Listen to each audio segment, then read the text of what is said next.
You're ready to start your centers, but you're not sure about the groupings. How many kids should be in a group to actually have a center work? And how do you make sure that the kids will actually work together and learn what it is that you want them to learn in the group? That's what today's video is about, smart grouping.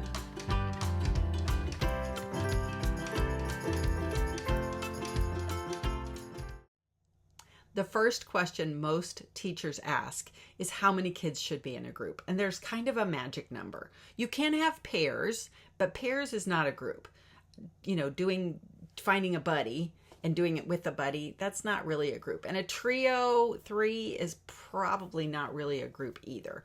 So I would say 4 to 6. If you get more than 6 in a group, I've tried it with 7 or 8, and what happens is they end up breaking into 2 groups really. There's like 3 kids over here and 4 kids over here working. So I haven't found more than 6 work very well either. So the magic number is somewhere between 4 and 6 in a group.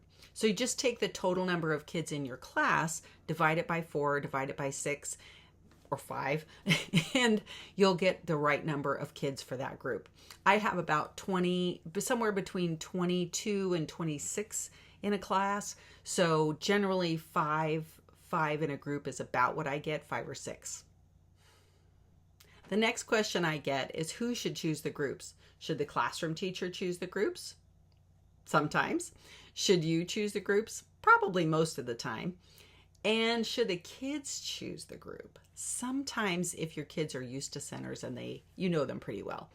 So the first one, should the classroom teacher choose the group? Sometimes you have a particularly troublesome or large class and maybe you don't know them all that well. I had a really large kindergarten last year, and when I tried centers with them with my groups, it was a hot mess because the kids still don't know. Even towards the end of the year, they're not so great at getting to know new people and working with new people. It just didn't work very well. So I went back to the classroom teacher and she said, "Did you use their table groups?" And I'm like, "No, I didn't even know about table groups." So I learned something last year. And so she gave me their table groups, and magically the next time we did centers, which was the very next time I saw them, they were great and they had no problem at all working together. So sometimes the classroom teacher should choose the groups.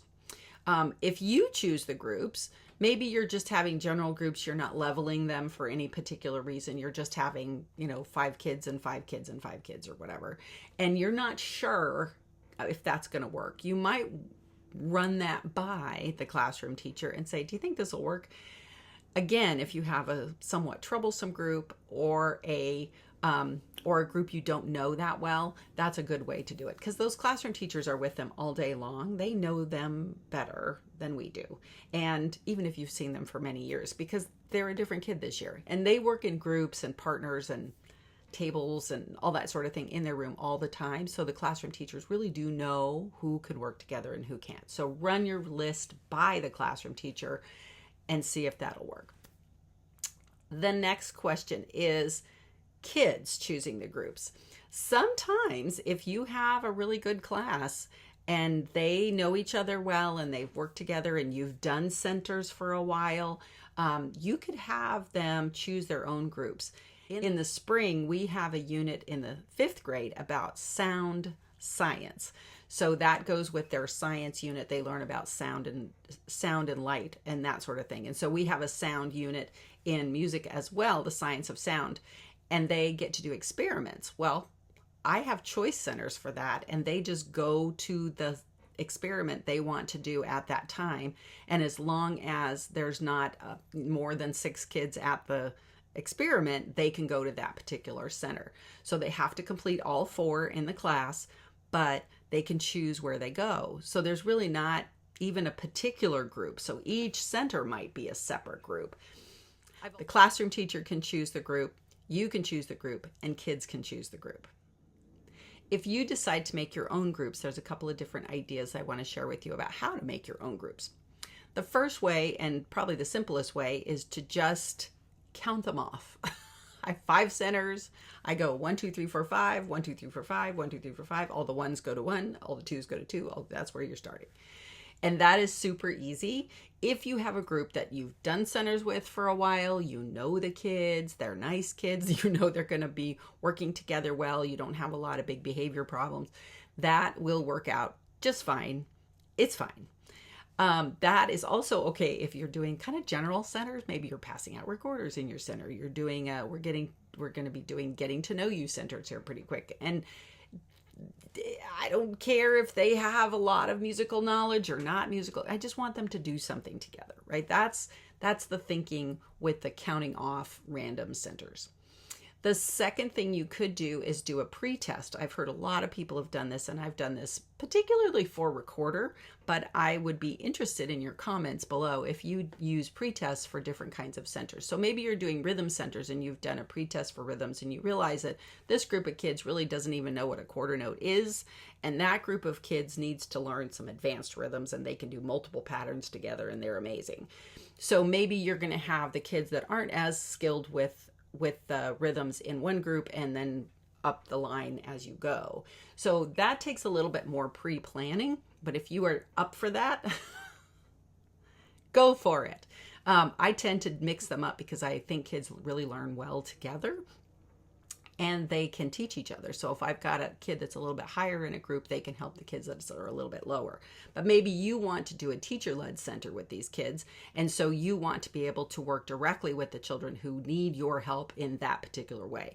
So if you want to work with the kids who need a little bit more remediation, if you will, that's fine. And then when you get to the group that needs a little bit more challenge, then you can challenge them. So it really depends on how you're going to run your centers, whether you're going to have random groups or pre-tests for groups. So you can do random groups.